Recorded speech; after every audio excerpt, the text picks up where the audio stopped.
فاضلیہ کے بزرگوں کی سیرت پر روشنی ڈالیں. استقبال کیجئے نعرہ تکبیر. اللہ اکبر. اس انداز سے نہیں. لرز اٹھے تھے آسماں جس نعرہ تکبیر سے، لرز اٹھے تھے آسماں جس نعرہ تکبیر سے. آؤ پھر وہی تہذیب بالائے زمین تازہ کرے. نعرہ تکبیر، نعرہ تکبیر، نعرہ رسالت، نعرہ رسالت، نعرہ حیدری، نعرہ غوثیہ. دربار عالیہ قادریہ فاضلیہ بٹالہ شریف، دربار عالیہ قادریہ فاضلیہ بٹالہ شریف. نعرہ غوثیہ. یا غوث اعظم دستگیر. میں کون نحمده ونصلي ونسلم على رسول الكريم. أما بعد فأعوذ بالله من الشيطان الرجيم. بسم الله الرحمن الرحيم.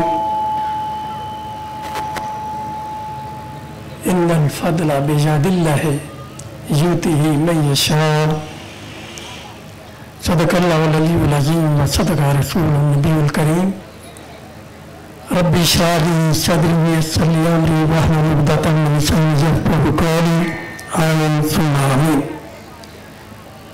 إن الله وملائكته يصلون على النبي يا أيها الذين آمنوا صلوا عليه وسلموا تسليما.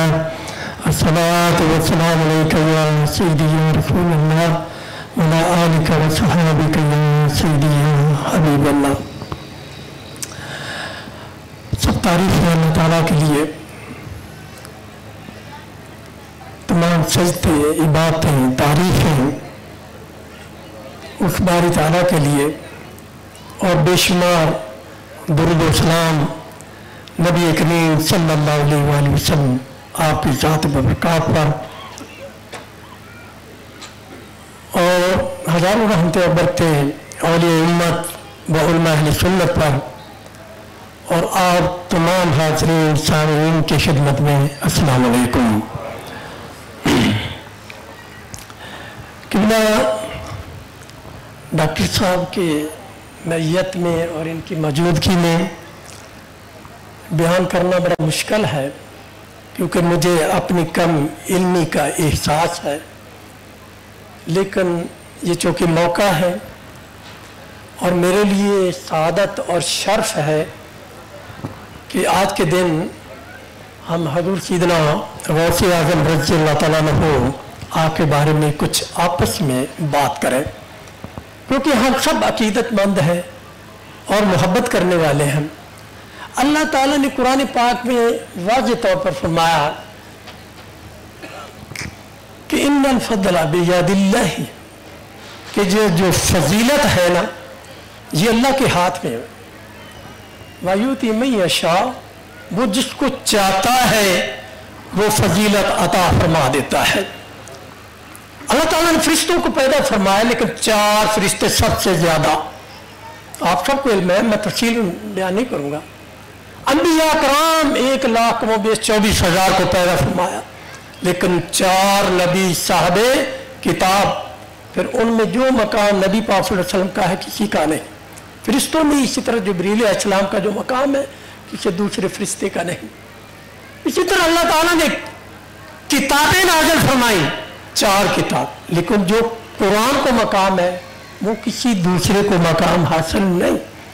اسی طرح آپ سلاسل کو دیکھیں، قادریہ ہے، چشتیہ ہے، سہروردیہ ہے، نقش بندیہ ہے، مگر جو حضور غوث پاک کے سلسلے کو فضیلت اور برتری ہے کسی اور سلسلے کو نہیں ہے.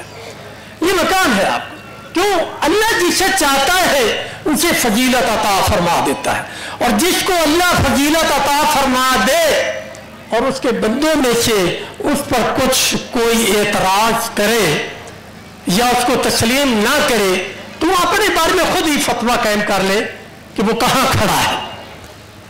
اللہ تعالیٰ نے قرآن پاک میں فرمایا ابری الاکمہ والابرص واحیی الموتى باذن اللہ. حضرت عیسیٰ علیہ السلام دعویٰ کر رہے ہیں، قرآن کی آیت ہے کہ میں ابری الاکمہ، میں اندھے کو بینا کرتا ہوں، والابرص، اور میں جو بس کا مریض ہوتا ہے، کوڑ کا مریض کو تندرست کرتا ہوں، मुहयिल मौता बिइज़्निल्लाह, और मैं मुर्दे को जिंदा करता हूं। ये बनी इसराइल के एक नबी का दावा है। तो हुजूर फरमाते हैं उम्मा उम्मती का अंबिया बनी इसराइल, मेरी उम्मत का जो वली है, जो आलमे दीन है, वो बनी इसराइल की नबी की मिसल है। अगर बनी इसराइल का एक नबी मुर्दे को जिंदा कर सकता है, कोढ़ के मरीज को तंदुरुस्त कर सकता है, अंधे को बीना कर सकता है, तो फिर मेरे गौसे आज़म का दावा मानना पड़ेगा, मानना पड़ेगा। इसलिए उन्होंने करके दिखाया, उन्होंने करके दिखाया। और आपका मकाम वो हज़रत इमाम अब्दुल्ला याफी अल-साद याफी रहमतुल्लाह अलैह फरमाते हैं कि अगर दुनिया के फूल जितने हैं ना उगे हुए, उनकी टहनियों को, शाखों को कलम बना दिया जाए और उनकी फूलों की पत्तियों को कागज बना दिया जाए, तो हजूर गौसे आज़म रज़ी अल्लाह ताला अन्हु के इतने फज़ाइल और कमालात हैं, उन पर बयान नहीं हो सकते। ये मकान है आपका। और आप ये बात बड़ी कम किताबों, लेकिन मैं कोई बात गैर मेयारी, गैर मुस्तनद किताब के हवाले से बात नहीं करूंगा। हजूर गौस पाक का ये मकान है कि आपके पसीना मुबारक से खुशबू आती थी और आपके बोलो रात को जमीन जज़ब कर लेती थी, और आप धूप में खड़े होते तो बादल जो है वो छाया फिकर हो जाता था। आपसे पूछा गया हजूर ये तो अंबिया का मकाम है, बल्कि इमामुल अंबिया का मकाम है कि उनके लिए जो है वो बादल छाया कर देते थे और आपके पसीना मुबारक से खुशबुएं आती थी और आपके लुआब दहन से लोगों को शिफा मिलती थी। लेकिन ये सारी खूबियां आपके अंदर है, आप जबकि नबी तो नहीं है। अपन फरमाया सुनो कि ये जो अब्दुल कादिर का वजूद है, हाजा वजूद जद्दी ला वजूद अब्दुल कादिर, ये मेरे दादा, ये मेरे अबो इजदाद, ये मेरे नाना का वजूद है, अब्दुल कादिर का वजूद नहीं है। जी आपका मकान है। और आप एक आदमी ये महफिल की निस्बत से बात तो समझ ही नहीं आती कि किस टॉपिक को छोड़े, किस टॉपिक को ले। आपकी शख्सियत जो है वो कसीर जहती है, बल्कि बेशुमार जाते हैं। किसी बात को छेड़ लिया जाए उसकी इंतहा नहीं है। लेकिन मैं आज की महफिल की निस्बत से अर्ज करना चाहता हूं, एक नौजवान आया आपकी खिदमत में, हजूर मेरा बाप फौत हो गया, तो मैं उसकी कब्र पर गया तो वहां से अंदर से जैसे कि अज़ान की जो आवाजें आ रही थी, बहुत डरावनी आवाजें आ रही थी, मुझे खतरा है कि मेरा बाप किसी अज़ाब में मुब्तला है। आपने बात सुनने के बाद आपने वो जो है तवज्जो फरमाई, आंखें बंद की, तवज्जो फरमाई। पहले आपके चेहरा मुबारक पर गम के आसार थे, फिर थोड़ी देर के बाद खुशी के आसार जो है वो नुमाया होने लगे। जब आप तवज्जो से बाहर निकले, वो नौजवान ने अर्ज की हजूर आपने, बल्कि आपने पूछा ऐ नौजवान ये बता तेरे बाप ने कभी मेरे पीछे नमाज पढ़ी है? उसने कहा जी मुझे कोई पता नहीं। आपने फरमाया कि ये बता कि कभी उसने मेरे लंगर से लंगर खाया है? कहा मुझे इसका भी इल्म नहीं। आपने फरमाया ये बता कि कभी वो मेरे मदरसे के पास से गुजरा है? कहा जी मुझे इस बात का भी इल्म नहीं कि मेरा बाप कभी। ये सारी बातों के इनकार। तो आपने फरमाया सुन कि अल्लाह ताला ने तेरे बाप को इस बात पर, उसके इस छोटे से अमल की बिना पर मुआफ फरमा दिया है। ना तो उसने मेरे पीछे नमाज पढ़ी, ना उसने मेरे लंगर खाना से लंगर खाया, ना कभी वो मेरी महफिल में आया, ना कभी वो चौथे नंबर मेरे मदरसा के पास से गुजरा। लेकिन एक महफिल जहाँ के हजूर गौस पाक की किसी जगह पर महफिल थी, लगी हुई थी, तो वो उसका बाग जो उसके पास से गुजरा तो उसने सिर्फ इतना हुस्न ज़न कायम किया कि ये अच्छे लोगों की महफिल है, सिर्फ इतना हुस्न ज़न किया। तो अल्लाह ने उस हुस्न ज़न की बरकत से मेरी महफिल को, हम लोगों को अच्छा समझते हुए अच्छा समझा, तो अल्लाह ताला ने उसके इस हुस्न ज़न पर ही उसकी मग़फ़िरत फरमा दी। आपने सुना अल्लाह ताला ने मेरे मुरीदों की फहरिस्त वो इतनी लंबी चौड़ी के मशरक़ से लेकर वो फहरिस्त मगरब तक मैंने सब नामों को जान लिया, उनके वालिदैन को जान लिया। आपने फरमाया क़यामत तक जो भी मेरा मुरीद पैदा होने वाला है मुझे उसकी आगाही है, मुझे इल्म है।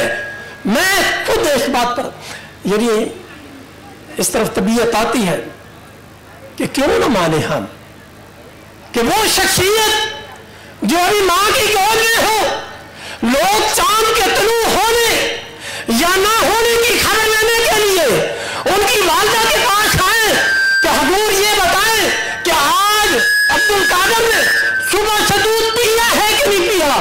आपने फरमाया चांद के तलू वो माह रमजान की इब्तिदा थी ना, तो लोगों को पता नहीं चल रहा था, शुबह में पड़ गए कि माह रमजान शुरू हुआ है या नहीं। आपकी वालिदा माजिदा ने फरमाया कि मेरे बेटे अब्दुल कादर ने फजर से शाम तक पिछले टाइम तक दूध नहीं पिया। जो परदेशी रोजेदार हो, परदेशी रोजेदार हो, जो परदेशी हाफिज़े कुरान हो और अभी बच्चे हैं मदरसा की तरफ जाते हैं, तो फरिश्ते आवाजें देते हैं तालिब इल्म को कि जगह दो कि वलीउल्लाह आ गए हैं। अभी बच्चे हैं, तहसील इल्म हासिल कर रहे हैं, अभी तो इल्म हसूल के लिए बगदाद शरीफ जा रहे हैं। गिलान से, गिलान जो ये कस्बा ईरान का है, यहाँ से बगदाद शरीफ जा रहे हैं। तो वो रास्ते में डाकू पड़ गए, डाकू ने माल असबाब लूटा। आपसे पूछा जिस तरह ये पहले मेरे फाजिल नौजवान फरमा रहे थे कि झूठ नहीं बोलना, सच बोलना। माने जाते हुए यही बात कि बेटे कभी झूठ नहीं बोलना, सच बोलना। वो कज़्ज़ाब डाकू जंगल में पड़ गए। उनसे पूछा बेटे आपके पास क्या है? फरमाते मेरे पास 40 दिनार है। कहाँ है? जो मेरे बगल में सिए हुए हैं। माँ ने चलते वक्त सी दिए थे कि वहां की जरूरियात को पूरा करना। तो उन्होंने कहा कि डाकुओं से तो लोग डरते हैं और तुम्हें डर ही नहीं है। मैं कहा जी माँ ने ये तालीम देकर भेजा था कि बेटा हमेशा सच बोलना। ये हमें भी ऐसे ही जिस तरह उन्होंने फरमाया अमल करना चाहिए। तो वो अहमद बदवी जो डाकुओं का सरदार था, उसने कहा भाई देखो एक बच्चा अपनी माँ से वादा करके आया है तो वो उसको नहीं तोड़ना चाहता। सब खतरात के बावजूद हम कैसे हैं कि हम मुसलमान कहने को दावा करते हैं इस्लाम का, मुसलमान होने का, मगर हमारी हालत तो ये है कि हम लोगों का माल हराम खाते हैं। बहरहाल ये वो खानदान, मैं समेट देता हूँ बात को। बात तो मैं पहले अर्ज किया, किसी पहली कोई छेड़ने की कोई हद ही नहीं है कि कौन सा पहली छेड़ है, आपकी कौन सी बात को छेड़। बात यह है कि आपके मुल्ला अली कारी रहमतुल्लाह अलैह मुहद्दिस हुए, अरबी और नस्ल, और शरह मिशकात शरीफ आपने शरह लिखी, मिशकात शरीफ की आपने अपने तस्नीफ में जो हज़रत सैयदना गौसे आज़म रज़ियल्लाहु अन्हु आपके हालात ज़िंदगी लिखे हैं, ये भी बात ज़हन में रखे। आपके हालात ज़िंदगी मुहद्दिसीन ने लिखे, मुअर्रिखीन ने नहीं लिखे, मुहद्दिसीन ने। और मुहद्दिस हमेशा एहतियात करता है किसी बात की रवायत करने में, वो संदात को कायम करता है। और अबुल हसन शतरूफी रहमतुल्लाह ने तो बहजतुल इसरार किताब लिखी, तो उन्होंने संदात बयान की कि फलाने फलाने फलाने फलां से फलाने फलां से ये देखा कि हजूर गौस पाक रज़ियल्लाहु क्या फरमाया, ये उनकी करामत कैसे सादर हुई। आप याद रखें कि आपकी करामात जो है वो इस्तराबी नहीं, इख्तियारी है। पता नहीं करामत होगी कि नहीं होगी, ये नहीं होगा, اختیاری ہے